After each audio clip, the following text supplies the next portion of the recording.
Dy banorët e Big Brother, Miri dhe Stine, janë përplasur gjatë veprime të sotëm. Stine është shprehur se Miri ka qejf të vetë shpallet, duke u kërkuar banorëve me ironi të duar trokasin të gjë, ndërsa nga ana tjetër Miri është shprehur se Stine nuk kishte aksion të mjaftueshëm nga reagimi i banorëve.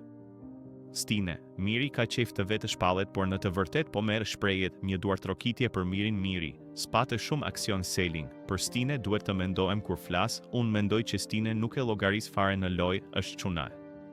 Lore, unë mendoj që këtu pas videos që pam të prime, çunat janë pozicionuar në dy pole të kundërta. Ne po i japim ushqim që të gozhdohen aty ku janë. Stine ka më afër vetës Armirin, Miri ka më afër selling, por nuk do të thotë që nuk po bëjnë lojën e tyre. Armiri e ndjej veten afër Stines, por jo në strategji, jam afër si shoh. Që ditën e parë derisa sot nuk kemi bërë muhabet stërgjie. Miri, ti mos fol ke kohë nesër e pas nesër. Për disa gjëra nuk ka nevojë me fol. Mere si të duash. Armiri, ti i ke kap të gjithë me radhë Kristi. Stine ka ndryshuar ka, është ndezur për të bërë edhe ai lojën e Mirit, ke qejf të vetë shpallesh nga miq në rival. Stine përplaset me Mirin, nuk patë shumë aksion. Për disa gjëra nuk ka nevojë të